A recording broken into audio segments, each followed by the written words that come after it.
Hello વિદ્યાર્થી મિત્રો, આજે આપણે ધોરણ 6 ગુજરાતી પલાશ જે 2024માં નવું પાઠ્યપુસ્તક આવ્યું છે તેનો ચોથો પાઠ દ્રષ્ટિપાળની સૃષ્ટિ તે પાઠની સમજૂતી જોઈ રહ્યા છીએ. તો સૌપ્રથમ આપણે લેખકનો પરિચય મેળવી લઈશું. લેખકનું નામ છે ડૉક્ટર જયંત નાર્લીકર. ડૉક્ટર જયંત વિષ્ણુ નાર્લીકર એક મહાન ખગોળશાસ્ત્રી છે. તેમણે વિજ્ઞાનને લગતા કાલ્પનિક વિષયો પર અનેક વાર્તાઓ અને નવલકથાઓ લખી છે. તેમને ભારત સરકાર દ્વારા પદ્મવિભૂષણ પુરસ્કાર પ્રાપ્ત થયો છે. આ એક સરસ વિજ્ઞાન કથા છે જેમાં છોટુ નામના એક કિશોરના પપ્પા વિજ્ઞાની છે. છોટુને પપ્પાની જેમ જ સ્પેસ સૂટ પહેરીને અવકાશમાં જવું છે. પપ્પા એને ખંતથી ભણવાની અને મા બાપનું કહ્યું કરવું એવી સલાહ આપે છે. એ પછી છોટુ નિયંત્રણ બોર્ડનું લાલ બટન દબાવી બેસે છે. એ પછી જે થાય છે તે જાણવું ઘણું જ રસપ્રદ છે. તો અહીંયા એક સરસ વિજ્ઞાન કથા આપણને આપી છે. પાઠની શરૂઆતમાં છોટુ અને તેની માં એ બંને વચ્ચેનો સરસ સંવાદ આપેલો છે. છોટુ, કેટલી વાર તને ત્યાં ન જવા માટે ટોક્યો હતો? તો પપ્પા કેમ રોજ ત્યાં જાય છે? એમને તો ત્યાં કામ હોય એટલે જાય છે. છોટુ અને તેની મા વચ્ચે સંવાદ લગભગ રોજનો થઈ પડ્યો હતો. ત્યાં એટલે ભોયરામાં જવાના રસ્તા તરફ. છોટુના પપ્પા એ રસ્તે થઈને દરરોજ કામ પર જતા અને પાછા આવતા. સામાન્ય માણસો માટે એ રસ્તે જવાની મનાઈ હતી. નક્કી કરેલી કેટલીક ખાસ વ્યક્તિઓને બાદ કરતા બાકીનાઓને માટે ત્યાં જવાની બંધી હતી. છોટુના પપ્પા એ ખાસ વ્યક્તિઓમાંના એક હતા. પરંતુ આજની વાત જરા જુદી હતી. આજે રજા હોવાથી છોટુના પપ્પા ઘરે આરામ કરતા હતા. માનું ધ્યાન નથી એમ જોઈને છોટુએ પપ્પાનો સિક્યોરિટી પાસ તેમના કોટના ખિસ્સામાંથી સરકાવી લઈને ભોયરા ભણીનો રસ્તો પકડેલો. આમ તો ત્યાંની સમસ્ત વસાહત જમીન તળે જ વસતી હતી. આ ભોયરાનો રસ્તો બોગદા જેવો હતો. અંદર બત્તીઓ હતી અને સામે એક બંધ દરવાજો આગળનો માર્ગ રૂંધીને ઊભો હતો. છોટુએ પોતાના પપ્પાને એ દરવાજામાંથી જતા આવતા જોયા હતા. એણે પણ ખિસ્સામાંથી પાસ કાઢીને યોગ્ય ખાનામાં જ ખોસ્યો. બારણા ઉગડી ગયા. તે અંદર ગયો. તો અહીંયા છોટુના પપ્પા આજે રજા પર છે અને એમનો સિક્યોરિટી પાસ લઈ અને કોઈને પણ ખબર ના પડે તે રીતે છોટુ અહીં આવે છે. તે અંદર ગયો એટલે પેલી બાજુના ખાનામાંથી પાસ બહાર આવ્યો અને બારણા વસાઈ ગયા. છોટુએ પાસ લઈ લીધો અને ચારે બાજુ નજર નાખી. ભોયરાનો રસ્તો હતો. હળવે હળવે ઉપર ચડતો હતો. આજે તેને જમીન ઉપર જવાનો સુયોગ સાંપડતો હતો. પણ ના, આજે એવો યોગ ન બન્યો. રસ્તા ઉપર ડોકાઈ રહેલા જાતભાતના નિરીક્ષક યંત્રોની છોટુને ખબર ન હતી. પહેલાં જ યંત્ર દ્વારા શંકાસ્પદ પરિસ્થિતિની નોંધ લેવાઈ. આવડી બટકી અમથી વ્યક્તિ આ રસ્તે આવી કેવી રીતે? બીજા યંત્રે એની છબી પાડીને મોકલી આપી, એટલે કે તેનો ફોટો પાડ્યો અને મોકલ્યો. ક્યાંય એક કેન્દ્રીય કચેરીના યંત્રે તે ચકાસી જોઈ અને શંકાસ્પદ પરિસ્થિતિની સૂચના આપી. આ સઘળી વાતની છોટુને કલ્પના ન હતી. એ તો પોતાની મસ્તીમાં આગળ ને આગળ જતો ગયો. એટલામાં જ ક્યાંકથી એક સામટા 10 ગણવેશધારી એની સામે આવીને ઊભા. એ લોકોએ એને પાછો વાળીને ઘરે લાવી મૂક્યો. માં એની વાટ જ જોતી હતી. અને ત્યારબાદ રોજના સંવાદની જરા કડક સ્વરૂપમાં શરૂઆત થઈ. જો કે આજે છોટુના પપ્પા જ એની વારે આવ્યા. તો પછી તમે કેમ જાઓ છો? છોટુનો આ પ્રશ્ન અપેક્ષિત જ હતો. હું જાઉં છું એક ખાસ પ્રકારનો સ્પેસ સૂટ પહેરીને. મને એમાંથી શ્વાસ લેવા માટે પ્રાણવાયુ મળ્યા કરે છે. બહારની અતિશય ઠંડી સામે મારું એનાથી રક્ષણ થાય છે અને એના ખાસ પ્રકારના બૂટથી ઉપર ચાલી શકાય છે. ઉપર કેવી રીતે હરવું ફરવું એની પણ મને ખાસ તાલીમ આપવામાં આવી છે. તો છોટુના પપ્પા એને સમજાવે છે કે ત્યાં જવા માટે ખાસ પ્રકારનો સ્પેસ સૂટ પહેરવો પડે, ખાસ પ્રકારના શૂઝ પહેરવા પડે કે જેથી ત્યાં ઉપરની જમીન પર ચાલી શકાય અને અતિશય ઠંડીથી રક્ષણ મેળવી શકાય. આપણી યંત્રવિદ્યાની સહાયથી આપણે અહીં જમીનની નીચે કૃત્રિમ વાતાવરણમાં વસીએ છીએ. તો જમીનની નીચે જે વસાહત છે તેની વાત કરી છે કે જે કૃત્રિમ વાતાવરણમાં જીવે છે. ઉપરના યંત્રોની મદદથી સૂર્યપ્રકાશનો ઉપયોગ કરીને આપણું અહીંનું જીવન સરળતાથી ચાલે છે. એ બધા યંત્રો વ્યવસ્થિત રાખવાનું કામ કેટલું મહત્ત્વનું છે તેનો હવે તને ખ્યાલ આવ્યો હશે. મારા જેવા કેટલાક ખાસ માણસો નિમેલા છે જે રાત દિવસ એ બધા યંત્રો પર નજર રાખ્યા કરે છે. મોટા થઈને મને એવું કામ મળશે? છોટુએ પૂછ્યું. હા, પણ એ માટે ખંતથી ભણવું પડે ને મા બાપનું કહ્યું કરવું પડે. છેલ્લું વાક્ય પપ્પાનું નહીં માનું હતું. બીજે દિવસે છોટુના પપ્પા કામ પર ગયા ત્યારે કંટ્રોલ રૂમનું વાતાવરણ જરા વિચિત્ર હતું. કામની પાળી પૂરી કરીને જનાર ટુકડીના મોવડીએ ટીવીના પડદા તરફ આંગળી ચીંધી પડદા ઉપર એક ટપકું હતું. મોવડીએ ખુલાસો કર્યો, એ અવકાશમાંના કોઈ તારા નથી. એની મને ખાતરી છે, કારણ કે છેલ્લા કેટલાક કલાક દરમિયાન એનું સ્થાન બદલાતું હોવાનું આપણું કમ્પ્યુટર જણાવે છે. કમ્પ્યુટરના મત મુજબ તે વસ્તુ આપણા ગ્રહની દિશામાં આવી રહી છે. તો અહીંયા મોવડી એક વાત જણાવે છે, કોમ્પ્યુટર પર એક ટપકું બતાવીને કહે છે કે આ ટપકું પોતાનું સ્થાન બદલે છે અને આપણું કોમ્પ્યુટર જણાવે છે કે એ આપણા ગ્રહ તરફ આવી રહ્યું છે. કોઈક અવકાશયાન તો નહીં હોય? છોટુના પિતાએ પૂછ્યું. અમને એવી દ્રઢ શંકા છે જ. તમે પણ તેના પર નજર રાખજો, મોવડીએ જતાં જતાં સૂચના આપી. છોટુના પિતા વિચારમાં પડી ગયા અને એમને શંકા હતી કે આ કદાચ અવકાશયાન હશે. અવકાશયાન ક્યાંથી આવતું હશે? સૂર્યમંડળમાં આપણા સિવાય બીજે જીવસૃષ્ટિ ક્યાં હશે? એ શક્ય જ નથી. હોય તોય અવકાશયાન મોકલવા જેટલી સુધરેલી તો ન જ હોય. આપણા પૂર્વજો પણ અવકાશયાન, ઉપગ્રહ વગેરે વાપરતા હતા, પણ આપણે માટે હવે તે શક્ય રહ્યું નથી. પહેલાં જેટલી ઉર્જા જ નથી રહી, એટલે એ બધું પરવડે જ કેવી રીતે? તો અહીંયા છોટુના પિતા તેના વિશે વિચાર કરી રહ્યા છે કે અવકાશયાન એ વાત તેમને શક્ય નથી લાગતી. વસાહતમાં વ્યવસ્થાપક સમિતિની બેઠક ભરાઈ હતી. અધ્યક્ષ ભાષણ કરતા હતા.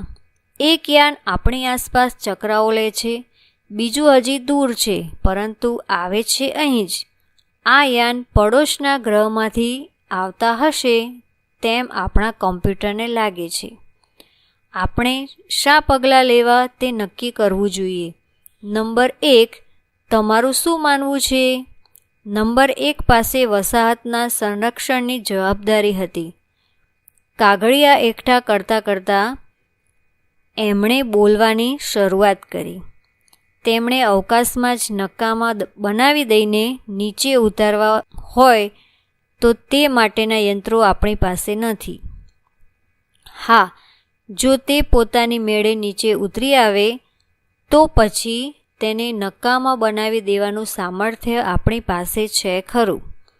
મને મળેલી માહિતી મુજબ આ યાનની અંદર માત્ર યંત્રો જ છે, કોઈ જીવ નથી. નંબર 1નું કહેવું મને વ્યાજબી લાગે છે, બીજા એક વિજ્ઞાની બોલ્યા. પણ આ યાનને ખોટકાવી નાખવામાં એક જોખમ સમાયેલું છે. એ નકામા થતા વેત તેના મોકલનારાઓને આપણા અસ્તિત્વની ખબર પડી જશે. મને લાગે છે કે આપણે આ યાનોને છંછેડીએ જ નહીં અને માત્ર નિરીક્ષણ જ કર્યા કરીએ. તો અહીંયા યાન વિશેની ચર્ચા ચાલે છે કે આ યાનનું શું કરવું. તો અંતે તેઓ એક નિર્ણય લે છે કે આપણે તેને છંછેડવાનું નથી. કેમ? કારણ કે જો તેને છંછેડવામાં આવે તો તેને મોકલનારને જાણ થઈ જાય કે અહીંયા આ ગ્રહ પર કોઈક જીવ અસ્તિત્વ ધરાવે છે. તો એ ખ્યાલ ન આવે તે માટે તેઓ નક્કી કરે છે કે આપણે ખાલી નિરીક્ષણ જ કરવાનું છે. અધ્યક્ષ કાંઈ બોલે તે પહેલાં જ તેમની પાસેનો ફોન રણકી ઉઠ્યો. તેમણે રિસીવર કાને લગાડ્યું અને 1 મિનિટમાં જ જાહેરાત કરી, સજ્જનો, 1 નંબરના યાને આપણી જમીન ઉપર ઉતરાણ કર્યું છે. તો આ જે ટપકું જે દેખાતું હતું તે યાન અત્યારે અહીં આવી પહોંચ્યું છે એવી માહિતી આપી. છોટુના પપ્પા સહિતના વિજ્ઞાનીઓ યાનનું દિવસ રાત નિરીક્ષણ કરતા રહ્યા. કેટલાક સમય પછી છોટુના જીવનમાં અગત્યનો દિવસ ઉગ્યો. આજે તેના પપ્પા તેને જમીન તળે આવેલા કંટ્રોલ રૂમમાં લઈ આવ્યા હતા. અહીંથી 1 નંબરનું યાન સ્પષ્ટ દેખાતું હતું. કેવું વિચિત્ર દેખાય છે, એમાં શું હશે? છોટુએ પૂછ્યું. તે કાંઈ હાલમાં તો કહી ન શકાય. હજી આપણે દૂરથી તેનું નિરીક્ષણ જ કરીએ છીએ, પણ એના એકે એક ભાગ ઉપર આપણો કાબૂ છે. અલબત્ત કટોકટીની પળ ઊભી ન થાય તો આપણે કોઈ પણ નિયંત્રણનો ઉપયોગ કરવાનો નથી. યાનમાંથી એક યાંત્રિક હાથ બહાર આવવા લાગ્યો હતો. હાથ લંબાતો જતો હતો. ઘણું કરીને જમીન ઉપરની માટી કાઢવાની એની યોજના હશે તેમ લાગતું હતું. છોટુના ડોળા નિયંત્રણ બોર્ડની પેનલ પર હતા. એમાંનું એક લાલ બટન દબાવવાની અદમ્ય ઈચ્છા એ રોકી શક્યો નહીં. જોખમની ઘંટડી વાગી ઉઠી. બધાની જ આંખો પેનલ તરફ વળી. એક લપડાક મારતાને પપ્પાએ છોટુને બાજુએ કર્યો અને એણે દાબેલી સ્વિચ યથાસ્થાને લાવી દીધી. તો અહીંયા છોટુને એક લાલ બટન દેખાય છે અને એ બટન છોટું દબાવે છે. તેથી તેના પિતા તેના પર ગુસ્સે થાય છે. પરંતુ યાનના યાંત્રિક હાથનું હલનચલન થંભી ગયું હતું. એમાં કંઈક બગાડ થયો હતો. National aeronautics and space administration NASA તરફથી પ્રસિદ્ધ કરવામાં આવેલું નિવેદન તરફ સૌનું ધ્યાન ખેંચાયું. મંગળ ઉપર હમણાં જ ઉતરેલું અવકાશયાન વાઇકિંગ 1 અગાઉથી ઠરાવ્યા મુજબની કામગીરી બજાવતું જાય છે, પરંતુ અજાણ્યા કારણોસર તેના યાંત્રિક હાથમાં બગાડ પેદા થયો છે. નાસાના તંત્રજ્ઞોએ રિમોટ કંટ્રોલ વડે વાઇકિંગ 1માં પેદા થયેલો બગાડ સુધારી લીધો છે. હવે એ યાંત્રિક હાથ પૂર્વવત કામે લાગી ગયો છે અને મંગળના પડ ઉપરથી માટી નમૂના એકઠા કરવા લાગ્યો છે. આ માટીના નમૂનાઓ ભણી વિજ્ઞાનીઓ ઉત્સુકતાથી મીટ માંડીને બેઠા હતા. આ લાલ ગ્રહ ઉપર જીવસૃષ્ટિ હશે કે નહીં એ પ્રશ્નનો જવાબ મળવાની શક્યતા એ નમૂનાઓના અભ્યાસ દ્વારા પરખાશે એવી એમને આશા હતી. પણ વાઇકિંગના પ્રયાસ પછી આ બાબતનો જવાબ નકારાત્મક ઠર્યો. મંગળ ઉપર જીવસૃષ્ટિ હોવાનો રજમાત્ર પુરાવો પૃથ્વી પરના વિજ્ઞાનીઓને સાંપડ્યો નહીં. તો અહીંયા જે યાન આવે છે તે યાન એવું સાબિત નથી કરી શકતું કે મંગળ ઉપર જીવસૃષ્ટિ છે. તો અહીં કેટલાક શબ્દાર્થ આપેલા છે. બોગદુ એટલે છુપો રસ્તો, વસાહત મૂળ સ્થાનેથી બીજે કરાતો વાસ, જ્યાં વસવાટ છે તેવું, નિરીક્ષક દેખરેખ રાખનાર, કેન્દ્રીય મુખ્ય જગ્યા, વહારે એટલે મદદે, અપેક્ષિત જેની ઈચ્છા હોય તેવું, પ્રાણવાયુ ઓક્સિજન, અદમ્ય રોકી ન શકાય તેવું, નિવેદન એટલે જણાવવું, માહિતી રજૂ કરવી, અસ્તિત્વ હયાતી, તંત્રજ્ઞ તંત્ર અથવા મશીનરીનો જાણકાર. તમને કેટલાક પ્રશ્નો આપ્યા છે વાતચીતમાં, તો એ પ્રશ્નોના આપણે જવાબ જોઈશું. પહેલો પ્રશ્ન છે, તમને વાર્તામાં ક્યાં નવાઈ લાગી, શાની? તો જવાબમાં લખી શકીએ, યાનમાંથી એક યાંત્રિક હાથ બહાર આવવા લાગ્યો હતો. હાથ લંબાતો જતો હતો. ઘણું કરીને જમીન ઉપરની માટી કાઢવાની એની યોજના હશે તેમ લાગતું હતું. આ વાતની અમને નવાઈ લાગી. પ્રશ્ન 2. બીજા ગ્રહો પર જીવો હોય તો કેવા હોઈ શકે? તમારા વિચારો કહો. તો આપણે જવાબ લખીશું કે હજુ સુધી વિજ્ઞાનીઓને પૃથ્વી સિવાયના ગ્રહો પર જીવ હોવાના કોઈ પુરાવા મળ્યા નથી. છતાં જો બીજા ગ્રહ પર જીવો હોય તો તેમની શરીર રચના આપણા કરતાં જુદી હોવી જોઈએ, કારણ કે અન્ય ગ્રહો પર ઓક્સિજન, વનસ્પતિ, પાણી હોવાનું પ્રમાણ નથી. તેથી તે જીવો સૂર્યપ્રકાશમાંથી ઉર્જા મેળવીને ખોરાક, પાણી વિના જીવન જીવી શકે તેવી શરીર રચના ધરાવતા હોવા જોઈએ. માંથી નીકળેલો હાથ લાંબો થઈ ગયા પછી શું કરે છે તેનું શાંતિથી નિરીક્ષણ કરત. પ્રશ્ન 4. તમે બીજાને આ વાર્તા વાંચવા માટે ભલામણ કરશો. શું કહેશો? તો જવાબમાં લખીશું, હા, હું બીજાને આ વાર્તા વાંચવા માટે ભલામણ કરીશ. આ વાર્તા વાંચવામાં મને બહુ જ મજા આવી, કારણ કે આપણી પૃથ્વી સિવાય પણ બીજા ગ્રહો છે. તે ગ્રહો ઉપર પણ જીવ વસે છે. આવી વાર્તા વાંચવાથી એ જીવો વિશે જાણકારી મેળવી શકાય. પ્રશ્ન 5. આ ઘટના વાસ્તવિક લાગે છે કે કાલ્પનિક? કેમ? તો આ ઘટના કાલ્પનિક લાગે છે, કારણ કે વૈજ્ઞાનિકોને બીજા કોઈ ગ્રહ ઉપર સજીવો માટે અનુકૂળ વાતાવરણ હોવાના કોઈ જ પુરાવા મળ્યા નથી. પ્રશ્ન 6. કોઈ વાહન ન ધરતી પર ચાલતું હોય, ન આકાશમાં ઉડતું હોય કે ન પાણીમાં તરતું હોય તેવું વાહન હોય. વિચારો.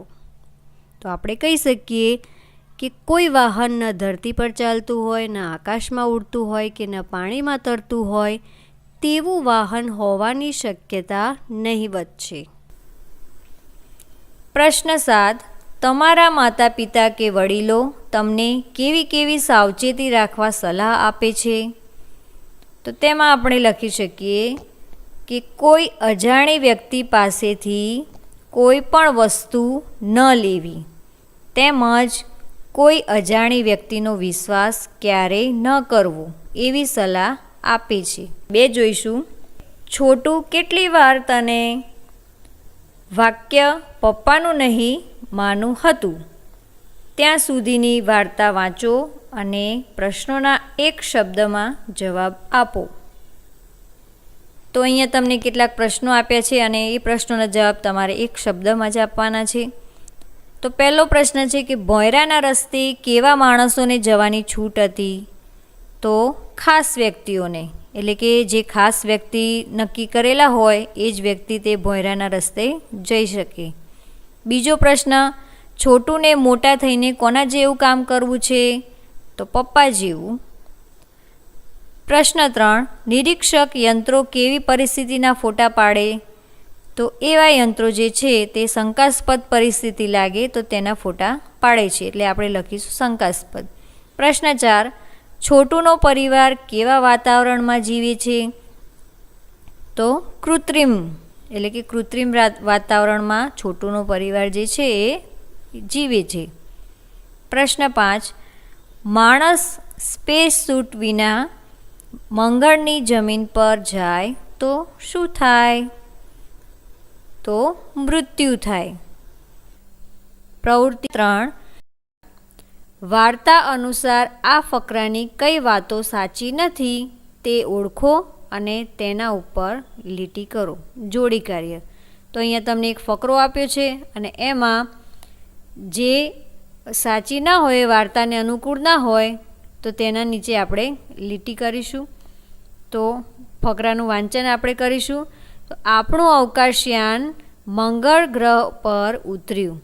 પૃથ્વી પરના કંટ્રોલ સેન્ટરના વિજ્ઞાનીઓ રાજી થઈ ગયા. યાનમાંથી એક રોબોટ મંગળની ધરતી પર ઉતર્યો.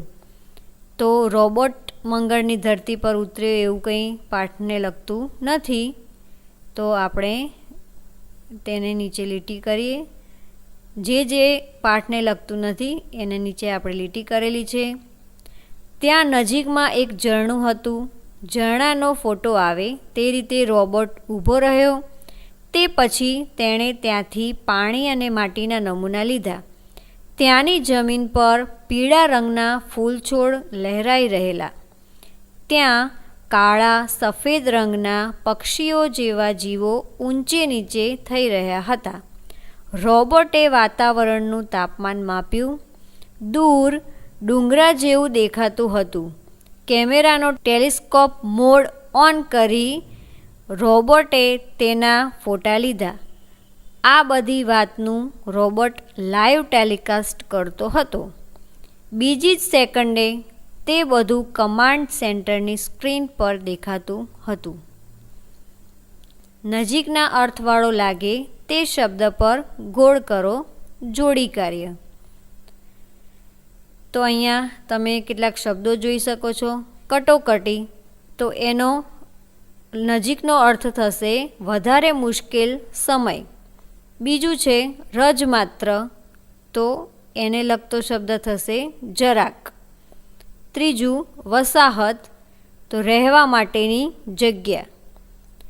4 નંબર યથાસ્થાન, તો જ્યાં હોય ત્યાં. 5 નંબર જીવસૃષ્ટિ, તો સજીવોનું સહજીવન. 6 નંબર વહારે આવવું, તો મદદ કરવી. 7 નંબર નિરીક્ષણ, તો ધ્યાનથી જોવું. પ્રવૃત્તિ 5, અ ને બ સાથે જોડીને અર્થપૂર્ણ વાક્ય બનાવો. ઉદાહરણ: વસાહતનો રજમાત્ર પુરાવો નુકસાનકારક સાબિત થઈ શકે. તો અહીંયા અ અને બ વિભાગ આપ્યા છે. તો તેમાં આપણે પહેલું વાક્ય જોઈશું. જેણે સ્પેસ સૂટ પહેર્યો હોય, તો એને અનુરૂપ થશે તે ચંદ્ર પર અવકાશમાં જઈ શકે. બીજું છે અવકાશયાન પર કાબૂ, તો એને લગતું થશે નિયંત્રણ કળની મદદથી રખાય. 3 નંબર કાર્યક્રમ પૂરો થતાં બધી જ સામગ્રી યથાસ્થાને મૂકવામાં આવશે. 4 વસાહતનો રજમાત્ર પુરાવો નુકસાનકારક સાબિત થઈ શકે. 5 નંબર જોખમી કારખાનાઓમાં ઠેર ઠેર ભયસૂચક ઘંટડી મૂકેલી હોય છે. સચિવાલય જેવી જગ્યાએ પ્રવેશ માટે સિક્યોરિટી પાસ જરૂરી હોય છે. પાયલટ બનવા માટે વિમાનના તંત્રજ્ઞ થવું જરૂરી છે. પ્રવૃત્તિ 6, ઉદાહરણ મુજબ શબ્દો બનાવો. તો અહીંયા ઉદાહરણ આપ્યું છે. ઉતરાણ એટલે ઉતરવું, તો એવી જ રીતે લખાણ લખવું. ખેડાણ ખેડવું. ચઢાણ ચઢવું. લંબાણ લંબાવવું. વહેણ વહેતું. ધોવાણ એટલે ધોવાવું અને દબાણ દબાવવું. પ્રવૃત્તિ 7, નજીકના અર્થ ધરાવતા વિકલ્પ સામે ખરાની નિશાની કરો. સામાન્ય માણસોને ભોંયરાના રસ્તે જવાની મનાઈ હતી, કારણ કે તે રસ્તો જ્યાં ખુલતો ત્યાં રહેવા સ્પેસ સૂટની જરૂર પડતી. એ જવાબ આવશે. બીજું છે નિરીક્ષક યંત્રે ગણવેશધારી સુરક્ષાકર્મીઓને શંકાસ્પદ પરિસ્થિતિની સૂચના આપી, કારણ કે નાનો છોકરો ત્યાં હતો. ત્રીજું આપ્યું છે મંગળની જમીન પર જનારે સ્પેશિયલ સૂટ પહેરવો પડે, કારણ કે તો આપણે કહી શકીએ કે ત્યાંના વાતાવરણમાં પૂરતો પ્રાણવાયુ નથી. પ્રવૃત્તિ 8, પ્રશ્નોના જવાબ લખો. તો અહીંયા તમને કેટલાક પ્રશ્નો આપ્યા છે. પહેલો પ્રશ્ન છે છોટું માટે ભોંયરામાં જવાનો શા માટે પ્રતિબંધ હતો? તો તેમાં આપણે લખીશું ભોંયરામાં સામાન્ય માણસને જવાની છૂટ ન હતી, કારણ કે ત્યાં જવા માટે ખાસ પ્રકારનો સ્પેસ સૂટ પહેરવો પડે, જેથી પ્રાણવાયુ મળતો રહે અને અતિશય ઠંડી સામે રક્ષણ મળે. તેથી ખાસ વ્યક્તિઓને જ ભોંયરામાં જવાની પરવાનગી હતી. માટે છોટુને ભોંયરામાં જવા માટે પ્રતિબંધ હતો. બીજો પ્રશ્ન છે, મંગળના ભોંયરામાંથી સપાટી પર જનારે કઈ કઈ તૈયારી કરવી પડે? તો તેમાં આપણે લખીશું, મંગળના ભોંયરામાંથી સપાટી પર જનારે સ્પેસ સૂટ પહેરવો પડે, જેમાંથી પ્રાણવાયુ મળી રહે, બહારની અતિશય ઠંડી સામે રક્ષણ મળે અને એના ખાસ પ્રકારના બૂટ વડે ચાલી શકાય. વળી કેવી રીતે હરવું ફરવું તેની પણ ખાસ તાલીમ લેવી પડે. પ્રશ્ન 3, મંગળ પરના લોકોનું જીવન જમીનની નીચે સરળતાથી કેમ ચાલે છે? તો તેમાં આપણે લખીશું, મંગળ પરના લોકોનું જીવન જમીન નીચે સરળતાથી ચાલે છે કારણ કે તેઓએ યંત્રવિદ્યાની સહાયથી અને સૂર્યપ્રકાશનો ઉપયોગ કરીને જમીન નીચે કૃત્રિમ વાતાવરણ ઊભું કર્યું છે. પ્રશ્ન 4, મંગળની વસાહત પર સંરક્ષણ કરનાર અવકાશયાન વિશે શી માહિતી આપે છે? તો તેમાં આપણે લખીશું, મંગળની વસાહત પર સંરક્ષણ કરનાર અવકાશયાન વિશેની માહિતી આપે છે કે તેમને અવકાશમાં જ નકામા બનાવી દઈને નીચે ઉતરવા હોય તો તે માટેના યંત્રો આપણી પાસે નથી. હા, જો તે પોતાની મેળે નીચે ઉતરી આવે તો પછી તેમને નકામા બનાવી દેવાનું સામર્થ્ય આપણી પાસે છે ખરું. મને મળેલી માહિતી મુજબ આ યાનોની અંદર માત્ર યંત્રો જ છે, કોઈ જીવ નથી. પ્રશ્ન 5, મંગળના વિજ્ઞાનીઓને અવકાશયાનને નકામું બનાવવામાં શું જોખમ લાગે છે? તો તેમાં આપણે લખીશું, મંગળના વિજ્ઞાનીઓને અવકાશયાનને નકામું બનાવવામાં યાનને મોકલનારાઓને મંગળ પરના લોકોના અસ્તિત્વની ખબર પડી જશે તે વાતનું જોખમ લાગે છે. પ્રશ્ન 6, વાઇકિંગ 1 મંગળ પર શા માટે આવે છે? તેનું શું પરિણામ આવે છે? તો તેમાં લખીશું, વાઇકિંગ 1 માટીના નમૂનાને આધારે મંગળ ગ્રહ પર જીવસૃષ્ટિ હશે કે નહીં તેની પરખ માટે મંગળના પડ ઉપરથી માટીના નમૂના એકઠા કરવા માટે આવે છે. પરંતુ મંગળ ગ્રહ પર જીવસૃષ્ટિ રજમાત્ર પણ ન હોવાનું પરિણામ આપે છે. પ્રશ્ન 7, તમે પૃથ્વી પરના વિજ્ઞાનીઓની સમિતિમાં હોત તો વાઇકિંગ 1ના અભિયાન બાબતે શું જુદું કર્યું હોત? તો તેમાં લખીશું, જો હું વિજ્ઞાનીઓની સમિતિમાં હોત તો વાઇકિંગ 1માં એવા યંત્રો લગાવત કે જે વધુ કિલોમીટર કાપી શકે અને ઘણા મોટા વિસ્તારમાં અભ્યાસ થઈ શકે, જેથી દૂર ક્યાંય પણ જીવન શક્ય હોય તો તે બતાવે. પ્રશ્ન 8, આ વાર્તાના આધારે મંગળ વિશે 5 વાક્યો લખો. તો તેમાં આપણે લખીશું, મંગળ ગ્રહ ખૂબ જ ઠંડો ગ્રહ છે. મંગળના વાતાવરણમાં પ્રાણવાયુ નથી. જો મંગળ પર ચાલવું હોય તો ખાસ પ્રકારના સ્પેસ સૂટ દ્વારા જ શક્ય બને. મંગળ પર જીવન શક્ય નથી તે ત્યાંના માટીના નમૂના પરથી આપણને જાણવા મળ્યું. જો મંગળ પર રહેવું હોય તો કૃત્રિમ વાતાવરણ ઊભું કરવું પડે. વાર્તાના આધારે ઘટનાઓને યોગ્ય ક્રમમાં ગોઠવો, ત્યારબાદ મોટેથી વાંચો. તો અહીંયા તમને કેટલાક વાક્યો આપ્યા છે, તો વાર્તાનો જે ઘટનાક્રમ છે તે પ્રમાણે આપણે લખવાનું છે. તો અહીંયા પહેલું આવશે, મંગળ પરના વિજ્ઞાનીઓ પોતાની હાજરી ગુપ્ત રાખવાનું નક્કી કરે છે. પછી બીજું આવશે, મંગળ પરના વિજ્ઞાનીઓ આવેલા અવકાશયાનને છંછેડતા નથી. 3. વાઇકિંગ મંગળ પર ઉતરાણ કરે છે. 4. છોટુની ભૂલથી વાઇકિંગ યાનનો હાથ ખોટકાય છે. 5. નાસાના વિજ્ઞાનીઓને લાગે છે કે વાઇકિંગ 1નો યાંત્રિક હાથ તેમણે રિપેર કર્યો છે. 6. યાન મંગળ પરની માટી એકત્ર કરે છે. 7. પૃથ્વી પરના વિજ્ઞાનીઓ જાહેર કરે છે કે મંગળ પર જીવસૃષ્ટિ નથી. વિરામચિહ્નોને ધ્યાનમાં લઈને વાક્ય આરોહ અવરોહથી વાંચો. વાક્યો જોઈશું. પહેલું છે, આવતીકાલે નિશાળમાં રજા છે. બીજું વાક્ય છે, આવતીકાલે નિશાળમાં રજા છે. ત્રીજું, હે આવતીકાલે નિશાળમાં રજા છે. આગળ, પૂજન અમદાવાદમાં ભણે છે. ઓહો, પૂજન અમદાવાદ ભણે છે. અને ત્રીજું છે, પૂજન અમદાવાદમાં ભણે છે. 3 નંબર, શિયાળામાં સાપુતારા ફરવા ન જવાય.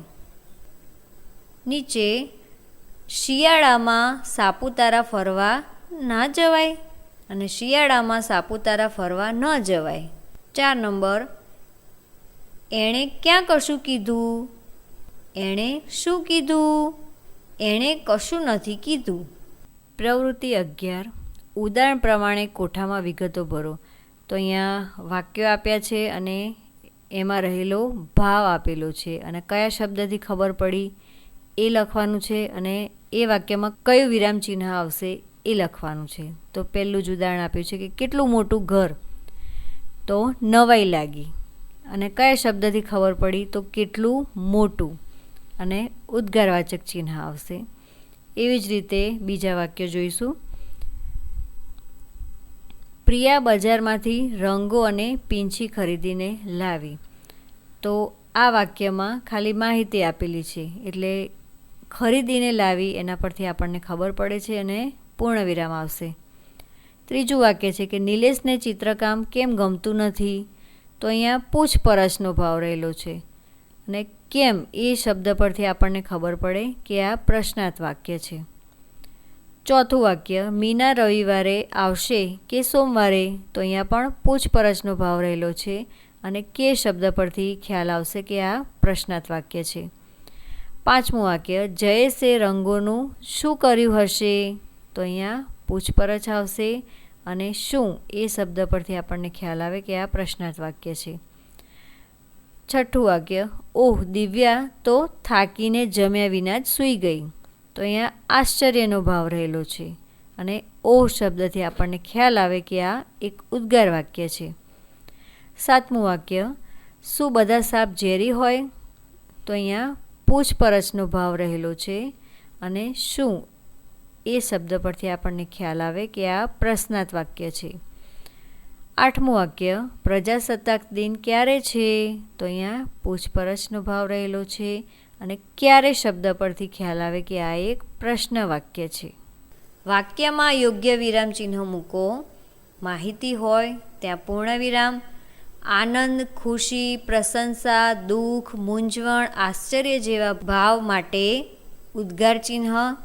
તો અહીંયા પહેલું આપ્યું છે અરર, છોકરું પડી ગયું. તો અહીંયા દુઃખ કે આઘાત અને માહિતી પણ છે. આગળ 2 નંબર, અમે પ્રવાસ જવાના છીએ. તો અહીંયા આવશે માહિતી. 3 નંબર, કંઈ ખબર જ નથી પડતી ને? તો અહીંયા આવશે મૂંઝવણ. 4 નંબર, મારા ઘરે મહેમાન આવ્યા છે. તો માહિતી. આહા, આવ્યું વેકેશન. તો આશ્ચર્ય અને ખુશી. અરે વાહ, તું તો બહુ મીઠું મીઠું ગાય છે. તો અહીંયા આશ્ચર્ય અને આનંદ થશે. 7 નંબર, સુપ્રભાત, હું મજામાં છું. તો માહિતી. 8 નંબર, ઓહ મને તો આજે ખબર પડી. તો અહીંયા આશ્ચર્ય અને માહિતી થશે. તો અહીંયા તમને એક પ્રવૃત્તિ આપેલી છે કે વર્ગની સંખ્યા મુજબ 2 ટીમ પાડી વિજ્ઞાનના ફાયદા અને વિજ્ઞાનના ગેરફાયદા વિશે ચર્ચા સભા ગોઠવો. તો અહીંયા વર્ગમાં શિક્ષક કહે તે પ્રમાણે 2 ટીમ પાડવાની છે અને વિજ્ઞાનના ફાયદા અને ગેરફાયદા બંને વિશે ચર્ચા કરવાની છે અને આ પ્રવૃત્તિ તમારે વર્ગમાં જાતે જ કરવાની છે. તો અહીંયા આપણે આ પ્રવૃત્તિ પૂર્ણ કરી. તમને આ વિડીયો કેવો લાગ્યો અમને જરૂરથી જણાવજો અને અમારી ચેનલને હજુ સુધી સબસ્ક્રાઈબ ના કરી હોય તો સબસ્ક્રાઈબ કરી દેજો. ધન્યવાદ.